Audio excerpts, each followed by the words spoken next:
warahmatullahi wabarakatuh. Selamat datang di channel aku. Hari ini aku akan membahas cerita tentang kisah pembunuh berantai yang kasusnya teridentifikasi setelah 30 tahun. Nah, pembunuh berantai ini berasal dari Haseong, yaitu di kota Korea Selatan, yang mana saat itu sangat viral dengan kasus pembunuh berantai karena saat tahun 1986 ditemukan jenazah dari nenek-nenek berumur 71 tahun yang meninggal tergeletak usai dicekik dengan tangan di lehernya hingga meninggal di padang rumput Anyongdong.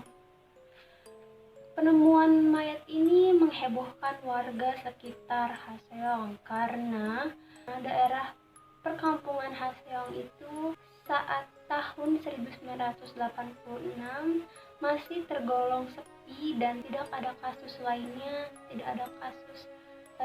terdengar kasus pembunuhan dan lain-lain. Pembunuh berantai ini telah membunuh sekitar 30 korban dan semua korbannya adalah wanita. Rentang usianya berasal dari umur 11 sampai umur 30 tahun.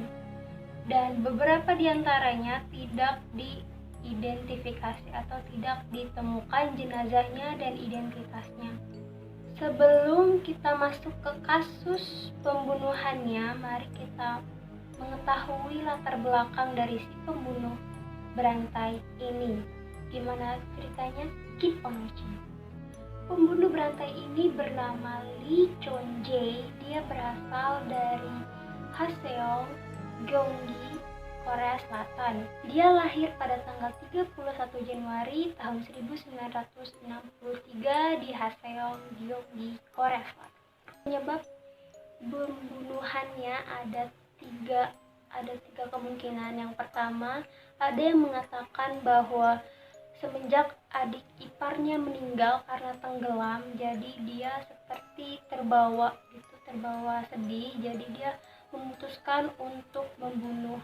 Dan juga dia mengalami stres berat saat masa kecilnya karena dia mengalami kekerasan seksual oleh orang tuanya. Jadi dia mungkin stres berat hingga menyebabkan dia membunuh orang-orang di sekitar. Dan kemungkinan yang ketiga yaitu Lee Chon-jae berasal dari keluarga yang sangat miskin, yang ekonominya sangat krisis di tahun 1963. Lalu dia mendapatkan kekerasan seksual pula dari keluarganya, pertama dari ibunya. Jadi membuat dia sangat membenci ibunya dan membenci wanita-wanita. Itu kemungkinan penyebab dia melakukan pembunuhan.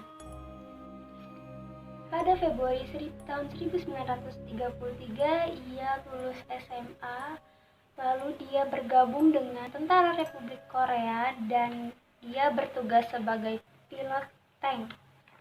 Lalu dia diberhentikan pada tanggal 23 Januari tahun 1986. Kemudian 4 tahun kemudian dia bekerja di perusahaan listrik, dan pada 1990 dia bekerja di perusahaan konstruksi induk di Chongpa, distrik Yongsan. Ia menjadi pengemudi jalur bercabang tanpa izin. Tahun berikutnya ia menjadi pengemudi untuk Fokren, perusahaan agregat di Chongwon, Chungcheongbuk. Pada April 1992 ia menikah dengan seorang bookkeeper. Lalu setahun setelahnya dia resign dari pekerjaannya karena mungkin stres, dan pada tahun 1993 ia memiliki seorang anak laki-laki. Dan kemudian istrinya meninggalkannya atau dia bercerai pada tahun 1993 pada bulan Desember.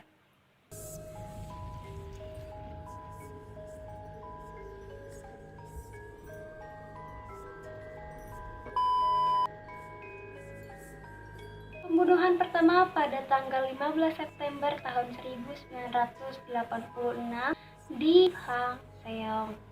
Lalu pada jam 6:20 pagi waktu Korea Selatan, dia melakukan pembunuhan kepada seorang lansia berusia 71 tahun berjenis kelamin perempuan, dan kronologi pembunuhannya itu ketika Lee Wan-im tengah di perjalanan pulang menuju ke rumahnya dari rumah putrinya.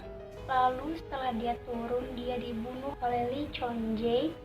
Kemudian dia dicekik menggunakan tangan di lehernya sampai meninggal. Lalu dia diperkosa dan dia dibunuh. Mayatnya dibuang di padang rumput Anyeongdong. Lalu ditemukan jenazahnya 4 hari kemudian pada tanggal 19 September tahun 1986 pada jam 2 siang waktu Korea Selatan. Pembunuhan kedua pada tanggal 20 Oktober tahun 1986 pada jam 10 malam waktu Korea Selatan. Korbannya ini bernama Park Hyun-suk, umur 25 tahun. Kronologinya dia itu sebenarnya dia pulang dari rumah calon suaminya, kemudian dia pulang menggunakan bus sendirian. Kemudian saat dia turun dari bus, dia dibunuh oleh Lee Chong-jae. Dia dicekik menggunakan tangan sendiri, namun dia tidak diperkosa.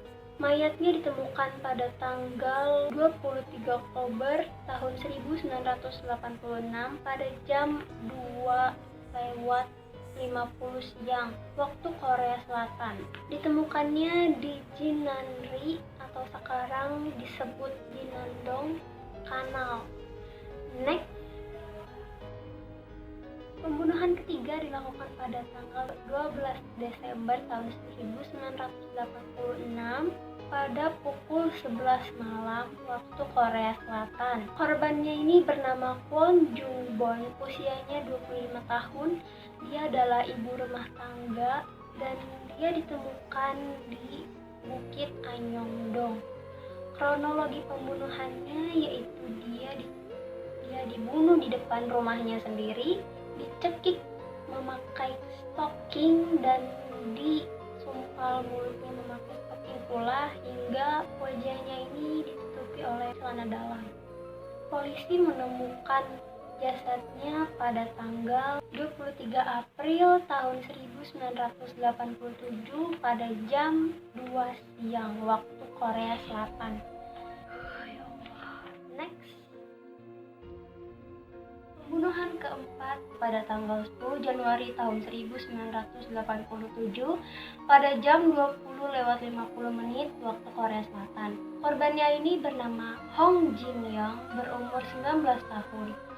Kronologi pembunuhannya, dia pulang dari sekolah menggunakan bis, lalu kemudian setelah dia turun dari bus, dia melangkah pergi ke rumahnya. Namun di tengah perjalanannya dia diterkam oleh Lee Chong-jae ini. Kemudian dia dicekik, lalu disumpal memakai kaos kaki, kemudian dia dibunuh.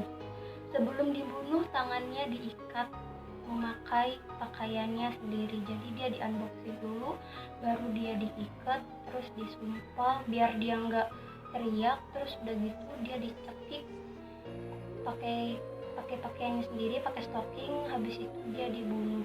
Jasadnya ditemukan pada hari besoknya pada tanggal 11 Januari tahun 1987 pada jam 1 siang waktu Korea Selatan. Ditemukannya di Hwasengdong, yaitu di sawahnya, di sawah Hwasengdong di Haseong. Next, pembunuhan yang terakhir yaitu terjadi pada 1 bulan setelah dia ditinggalkan oleh istri dan anak-anaknya.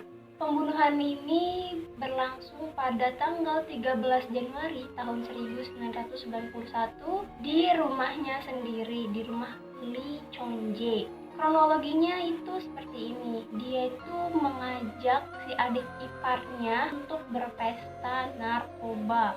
Kemudian si adiknya ini menyetujuinya kayak aja gitu, mungkin dia masih polos ya. Setelah dia diajak ke rumahnya, dia dibius, dibekap menggunakan narkoba dan menggunakan kayu lap agar si korbannya ini pingsan dan tidak berdaya. Setelah dia pingsan, dia dicekik sampai meninggal, baru dia disetubuhi. Kemudian mayatnya ini dibuang di mana?